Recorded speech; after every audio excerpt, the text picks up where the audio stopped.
El siguiente video es una recopilación de casos ocurridos en Venezuela, historias reales, historias crudas y trágicas, y me tomé el trabajo de recopilarlas en un solo video. Ponte cómodo porque te contaré cada una de ellas a detalle a continuación.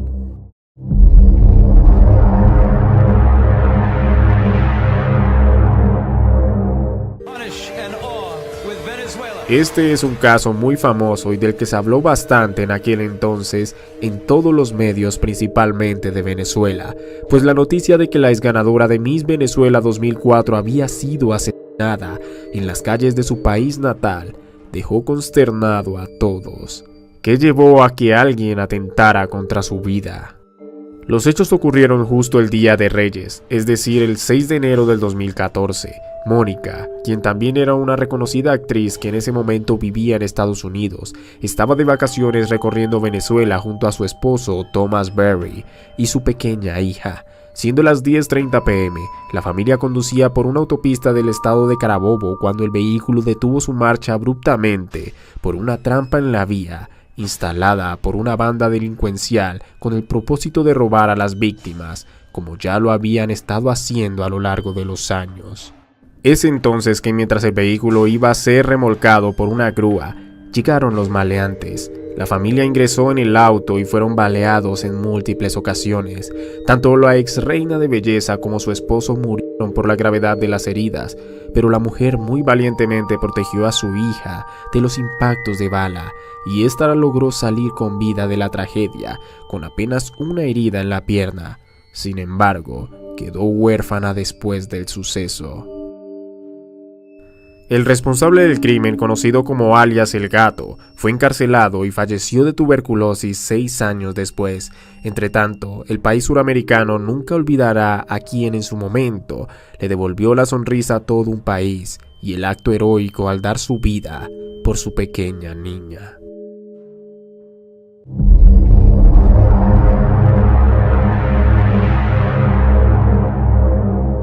¿Qué pasó realmente con Cancerbero? Salen como balas de fale para los que con reales se creen reales.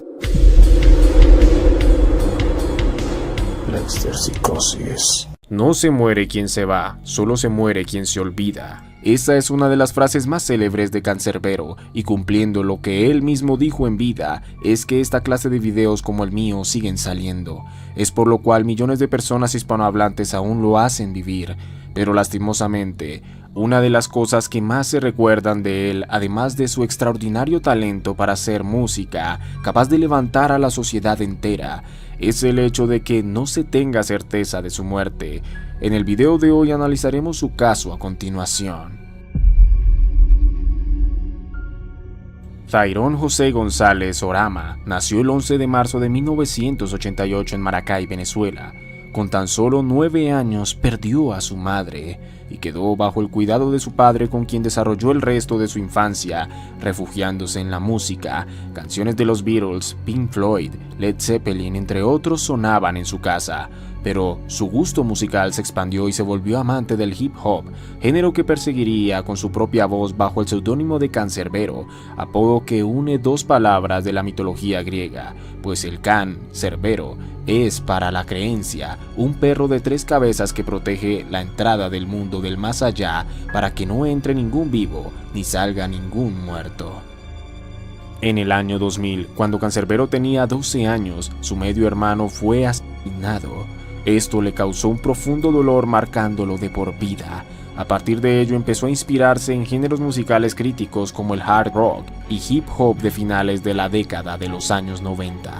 A medida que Cancerbero crecía, su pasión por la música y su compromiso con el rap se hicieron más evidentes. Su dedicación y talento llamaron la atención en la escena musical venezolana y se convirtió en una figura destacada del género. Cancerbero se destacó por su estilo lírico y sus letras profundas y poéticas que abordaban una amplia gama de temas, incluyendo el amor, la política, la desigualdad social y la lucha personal. Sus canciones reflejaban su visión crítica de la sociedad y su búsqueda de un cambio positivo en cada una de las personas. En 2010 lanzó su primer álbum de estudio titulado Vida, que fue muy bien recibido por el público y la crítica. El álbum incluía canciones emblemáticas como Pensando en ti, Es épico y Jeremías 17:5, que rápidamente se convirtieron en éxitos y le dieron a Canserbero una base de seguidores leales. 2 años más tarde, en 2012, lanzó su segundo y último álbum de estudio titulado Muerte. Este álbum fue aclamado por la crítica y solidificó aún más su posición como uno de los artistas más influyentes y respetados en la escena del rap y el hip hop en toda Latinoamérica y España. Muerte contó con colaboraciones de renombre como la cantante española Mala Rodríguez y exploró temas oscuros existenciales con letras introspectivas. El artista era artífice del rap conciencia, que millones de personas consideraban motivo de inspiración y lucha social. Para este punto, Canserbero se había convertido ya en una leyenda en vida, considerado por la mayoría en el referente hispanohablante número 1 de todos los tiempos en el género. Frases como: se puede mentir a pocos mucho tiempo, se puede mentir a muchos poco tiempo, pero no puedes mentir a todos todo el tiempo. Vivo con el miedo de hacer lo correcto con la persona equivocada o hacer lo equivocado con la persona correcta. Y, al fin y al cabo, la muerte va tan segura de ganar que da ventaja a toda una vida. Se inmortalizaron en sus seguidores junto a otras cientos más. El talento de este hombre era infinito. Lo que no era infinito era su misma vida, por lo que ahora pasaremos a la parte oscura del video.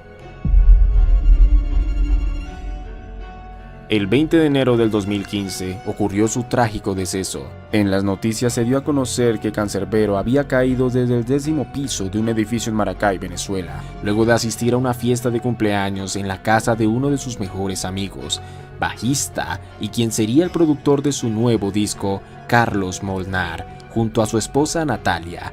En ese mismo evento también fue asesinado Molnar de 2 puñaladas en la espalda. El cuerpo de Canserbero al parecer había caído a las 5 de la mañana, pero los extraños detalles es que cayó por una ventana conformada por varios paneles de vidrio que tuvieron que haber sido retirados uno por uno para que cupiera el hombre, y luego de caer, alguien los puso en su lugar nuevamente. Se desconoce quién fue. Además de ello, estaba con los pantalones abajo y tenía la mandíbula rota cuando en realidad había caído de espaldas.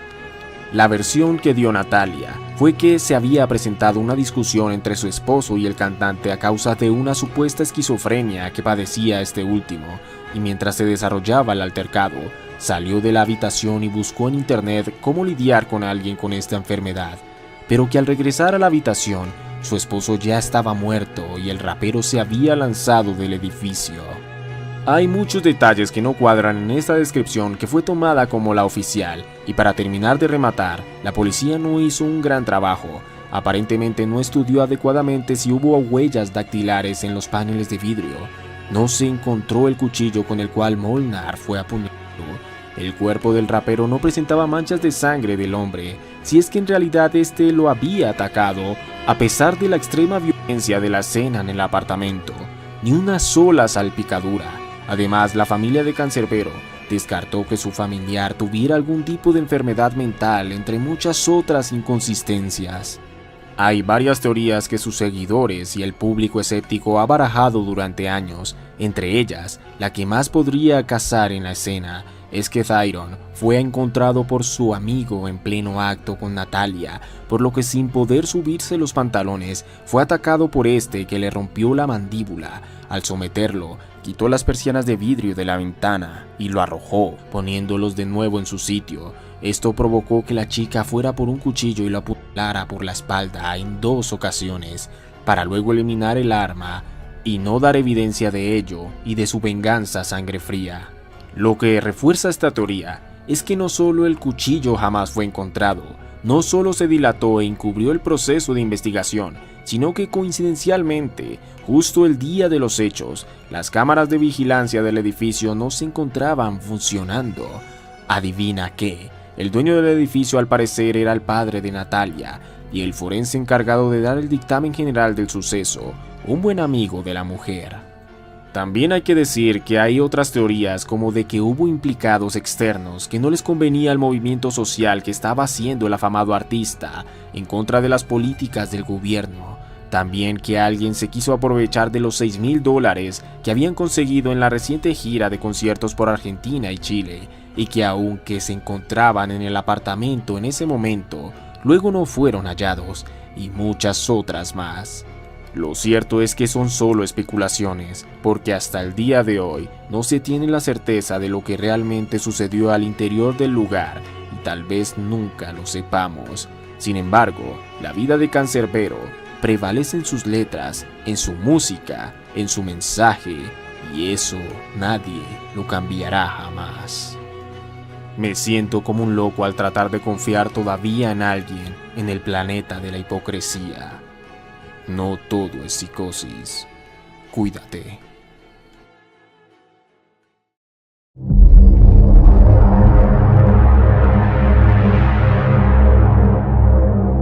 Acosaba a otras mujeres de forma enfermiza en Venezuela.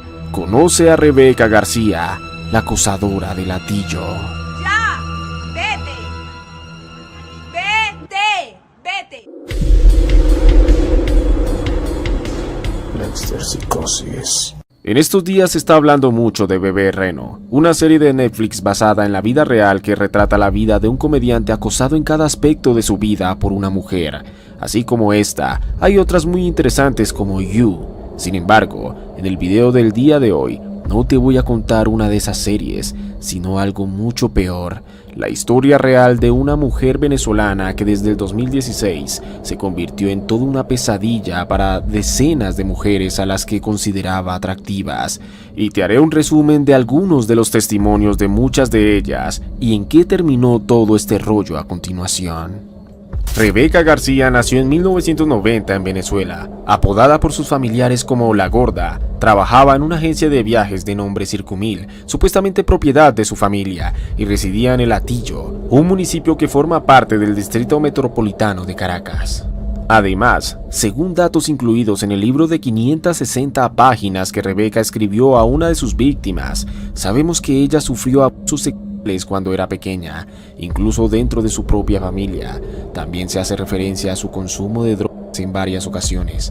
Estos factores, sumado a un supuesto accidente de tránsito en el que iban ella y su hermano, del que más tarde hablaremos, podrían haber contribuido al desarrollo de un trastorno o límite de la personalidad. Sin contar que, según algunos de sus parientes, ella habría heredado de su abuela materna un síndrome de bipolaridad que también explicaría un poco su forma de ser. En todo caso, las cosas que hacía eran bastante perturbadoras. Aquí algunos de los testimonios de las víctimas que hicieron público en la red social X. Antes de continuar, te agradecería mucho que me ayudes con un like, un comentario o compartir este video. Eso le ayudaría mucho al algoritmo a saber que estos videos son relevantes para la comunidad y poder seguir con mi trabajo. Muchas gracias. La denuncia inicial la realizó la usuaria @cocoaguirre, quien relató que todo empezó hace más de 7 años, cuando ella y Rebeca García asistían al mismo colegio, aunque no se conocían ni eran amigas, ya que Rebeca es 5 años mayor. Esta logró obtener su información personal, incluyendo dirección, teléfono y correo electrónico.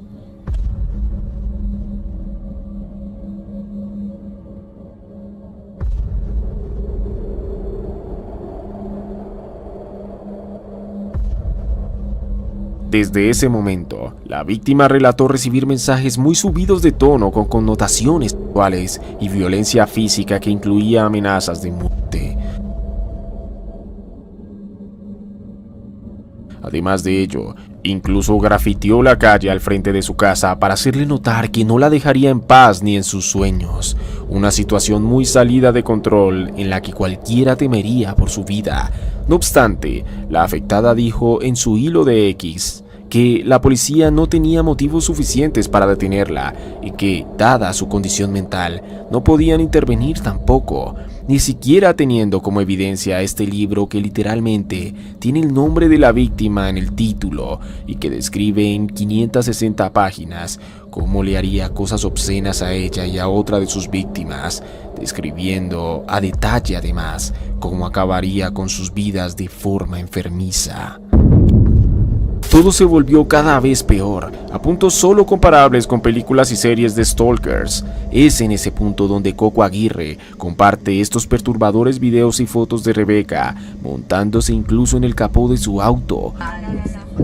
¡No, no, no! ¡No!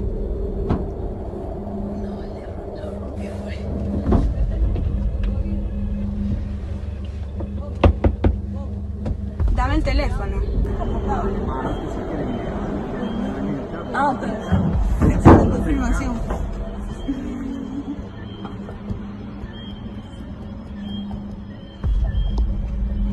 Ay, se me perdió mi anillo de boda. Supongo que no soy católico.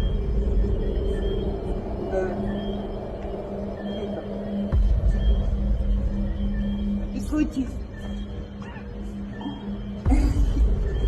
¿Cómo las agarro? Carlota, vamos para el espacio, ¿verdad? O una imagen en la que aparece esta acosadora con el cuello maltratado mientras sonríe campante, como queriendo avisar algo muy retorcido. La víctima termina su hilo diciendo: Rebeca ha estado internada, pero al salir del psiquiátrico vuelve. Es un problema que no tiene fin y se ha sentido sin solución. Son 7 años de miedo al salir sola, de tener que esconderme, de tener que explicar por qué mi nombre está escrito por toda mi calle, de tener miedo. Otras víctimas, como la youtuber y cantante venezolana Daniela Barranco, también denunciaron públicamente a Rebeca García por sus terribles actos de acoso. Daniela, en el año 2019, reveló que sufría de esto en una entrevista a un medio de comunicación, en el cual no reveló el nombre en su momento, pero que después de que se desatara toda esta ola de denuncias en X, decidió revelarlo. Ha ido a mi casa en la madrugada, me ha lanzado piedras a las ventanas, mensajes de sexuales horrorosos, entre otras cosas que ha mandado por ahí, notas de voz amenazantes, las persigue a su casa. Además de ella, la comunicadora venezolana Ani de Trindade también contó que desde el 2020 ha sido acosada por Rebeca García, quien le escribe por Instagram y correo electrónico hasta 70 veces al día, mensajes obscenos como los siguientes.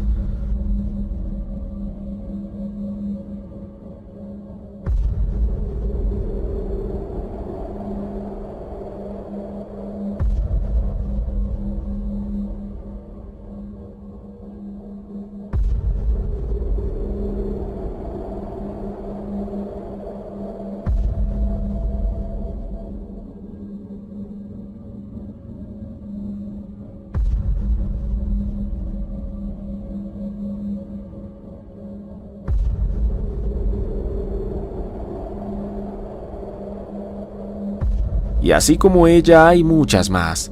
Días después, otra usuaria, @Neema, relató que comenzó a recibir comentarios obscenos en sus fotos desde una cuenta anónima, la cual optó por ignorar y bloquear. Sin embargo, luego empezó a recibir correos electrónicos y comentarios constantes desde otras cuentas.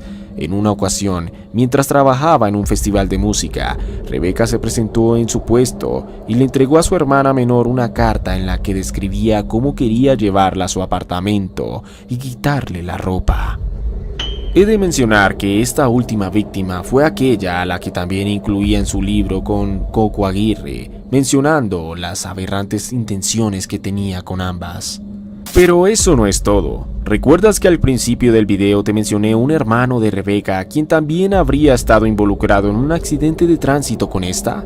Bueno, pues este hombre llamado Francisco García comparte cosas en común con ella. De hecho, una de las víctimas contó que lo descubrieron tomando fotos a niños en el baño de un club llamado La Lagunita y de acosar a otras mujeres desde diferentes cuentas falsas en Instagram.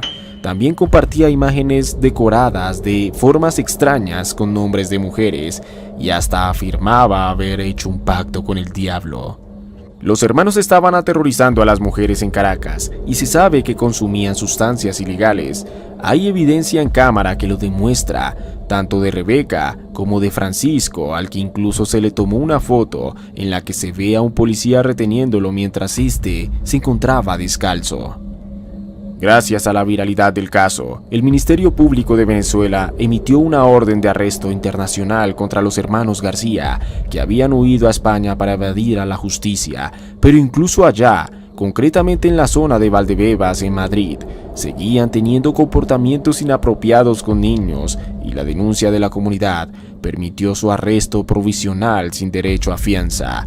En las próximas semanas se sabrá el destino que les aguarda por sus múltiples delitos o si gozarán de cierta inmunidad por su supuesta condición mental.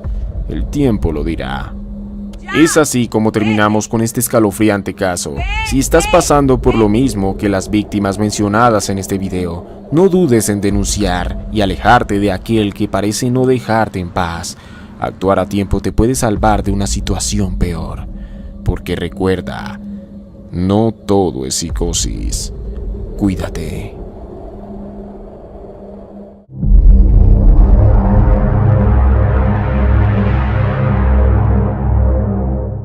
Esta mujer escaló un balcón para buscar a su hermana desaparecida y la encontró sin vida.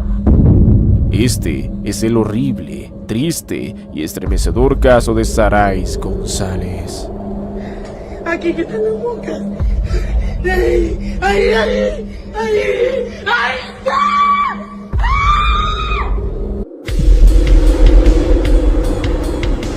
Lexter Psicosis. No hay cosa más mística que un presentimiento, un sentimiento que hemos experimentado todos, pero es algo que resulta aterrador cuando se trata de uno muy malo. Esto es lo que sintió la hermana de la protagonista de este caso, un presentimiento que la llevó a una búsqueda que nadie querría hacer. Sarais González nació en el estado de Zulia, en Venezuela. Estando muy joven emigró a Chile, como lo han hecho miles de venezolanos en los últimos años. En dicho país vivía junto a algunos familiares con los que era muy unida, en especial con su hermana. Además, solía publicar mucho en sus redes sociales, mostrando lo alegre y extrovertida que la caracterizaba. En 2024, la joven de 22 años volvió a contactar con un amigo y novio de la infancia de nombre Jason Barrios, con quien volvió a retomar una amistad, ya que él vivía también en Chile. Sarais no sabía, pero ese reencuentro marcaría su destino. Pero ¿quién era Jason Barrios y por qué también estaba en Chile? Bueno, Jason nació también en Zulia, Venezuela. El hombre vivió en su país hasta 2021, cuando por redes sociales volvió a contactar con su exnovia de nombre Argelis Molero, que estaba radicada en Chile. Tomaron la decisión de retomar aquella relación y el hombre viajó al país austral para vivir juntos. Al principio la relación pasó por momentos muy felices, pero cambió con el pasar del tiempo, ya que Jason empezó a mostrar su naturaleza contra Argelis, llegando a agredirla en numerosas ocasiones, al punto que en julio de 2024 terminaron debido a una golpiza que mandó a la mujer a urgencias.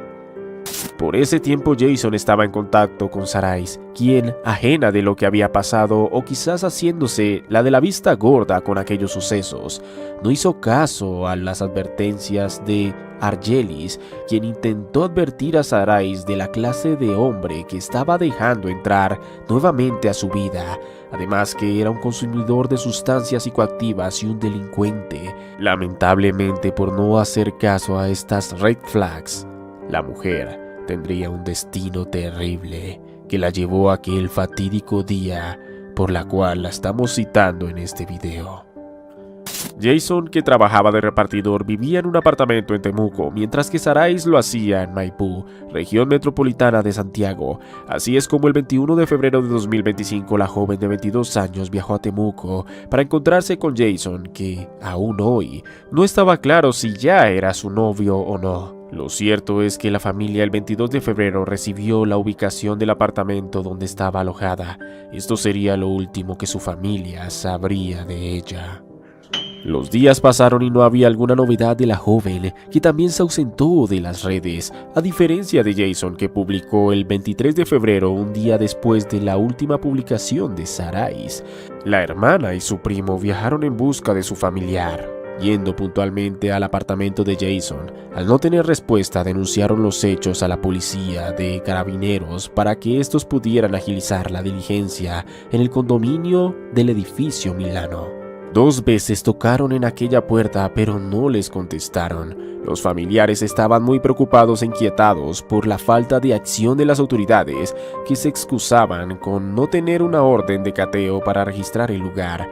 Aquí el tiempo pasaba y la desesperación de la hermana se hacía cada vez más insoportable, pues presentía lo peor y desafortunadamente no estaba equivocada. Vámonos al día de los hechos. Corría el 1 de marzo de 2025 y la hermana de Saraiz estaba tan desesperada por la falta de acción de la policía y de saber de su hermana que con ayuda de su primo decidió escalar hasta el balcón del segundo piso donde estaba el apartamento. Ya no aguantaba más.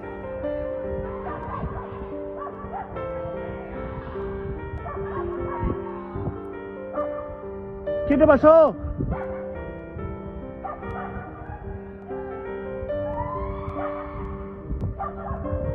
Hoy.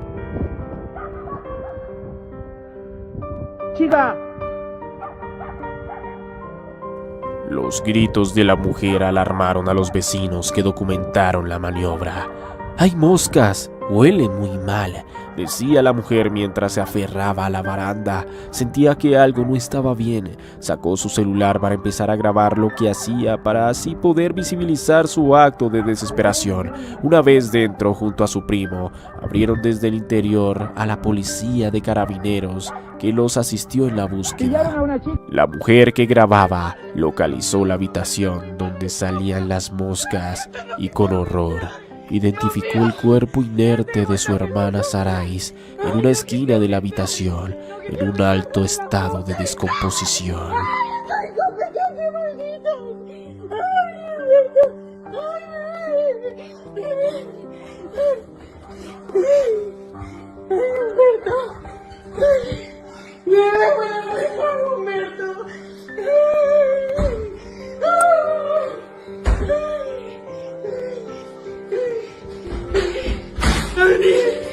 No somos nosotros porque ustedes no quisieron entrar. ¡Mira, mira la boca! ¡Mira! ¡Se lo dije! ¡Se lo dije! Aquí no hay nadie. Aquí que están las bocas. ¡Ahí! ¡Ahí! ¡Ahí! ¡Ahí! ¡Ahí está!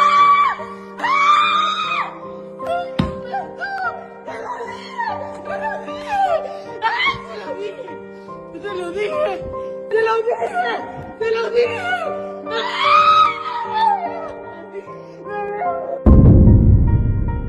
Los carabineros, ante lo evidente, insistieron en sacar a la mujer, que entre gritos y lamentos los culpaba en gran parte de lo ocurrido. Su tristeza se viralizó en las redes sociales, no con la intención de generar morbo, sino para que las personas esparzan este terrible caso y así buscar justicia.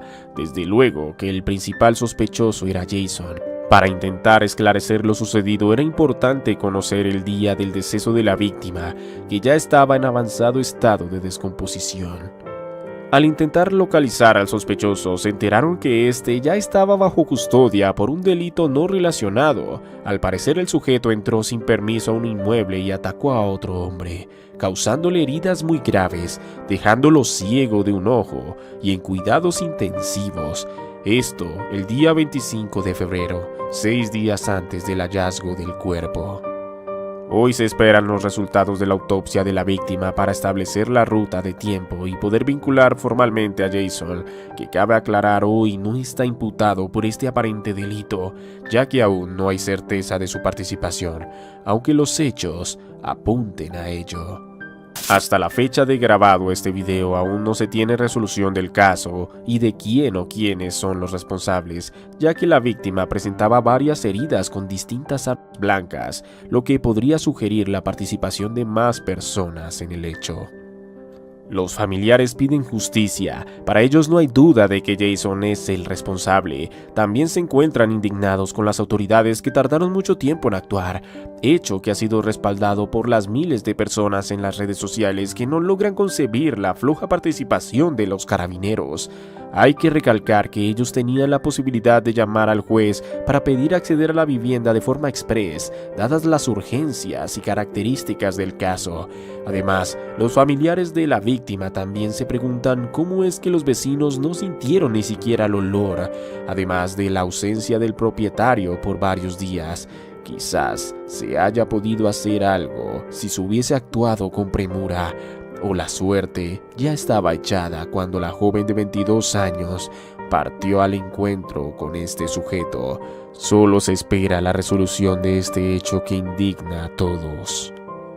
Es así como terminamos con este video. El caso de Sarais nos enseña a prestar atención a todos los signos de alarma en torno a una decisión. No siempre es simple paranoia, o más bien, como suelo decirlo, no todo es psicosis.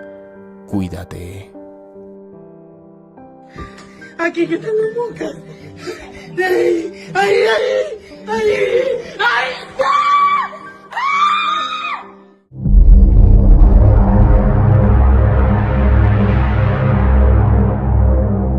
Un brazalete maldito la mató. Este fue su último video antes de morir.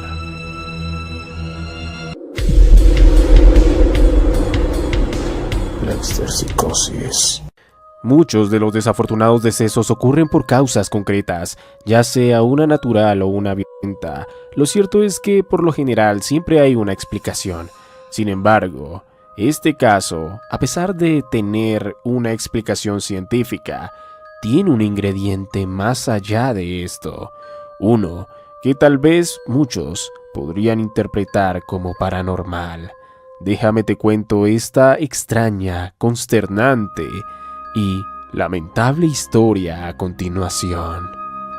Narjeli Cacharuco Guillén nació el 22 de febrero del año 2024 en La Guaira, Venezuela. Su madre Andre Guillén y su padre José Gómez se separaron cuando ella era muy joven. Ambos hicieron sus vidas con nuevas parejas. Su mamá quedó con la tutela de la menor junto a su nuevo esposo, que le dio su apellido. Además tenía una hermana menor por parte de su madre con la que se llevaba muy bien. De su infancia se sabe muy poco, aunque sí se sabe por boca de sus familiares, entre ellos su madre, que Narjeli era muy extrovertida. Le gustaba pasar tiempo con sus compañeros, practicaba deporte y sacaba buenas calificaciones en la escuela, pese a que muchos decían que la pequeña tenía un déficit cognitivo, algo que desmintió. Además sufría de asma y desmayos cuando se veía sometida a estrés, lo que se le atribuía netamente a su condición mental y no física. Sin embargo, esto era poco para lo que le pasaría en un momento en el que llegó alguien nuevo a su vida. En 2019, cuando Narjeli tenía 15 años, se mudó una joven de 19 llamada Stephanie Rodríguez Jiménez, que se hizo amiga de la menor, a pesar de su diferencia de edad. Andre, su madre, no veía con malos ojos esta relación, permitía que compartieran tiempo juntas, hasta solía quedarse a dormir en casa de Stephanie y viceversa. Solo que había un detalle que inquietaba a la señora, y esto era la religión que profesaba aquella joven, la cual era la santería. Como fiel católica encontraba esto un poco chocante, pero mientras su hija no se involucrara, no había problema, ¿no? Tiempo después, Stephanie invitaba a Narjeli a rituales en la playa, diciendo que se trataba de un juego, ocultando la naturaleza de este para tratar de iniciar a la niña. Un día de diciembre de 2019, la madre de Narjeli regresó muy tarde del trabajo desde Caracas, que estaba a 30 kilómetros, y vio a su hija con un brazalete característico de la santería. Eran los mismos colores y las mismas características. Esto, por supuesto, disgustó a la mujer, que exigió a su hija dar este objeto para luego deshacerse de él. Sin embargo, es aquí donde comienza todo lo extraño. El detonante de un calvario, según su madre, empezó después de eso. Por supuesto que esto acabó con la relación de su hija con su amiga. Al día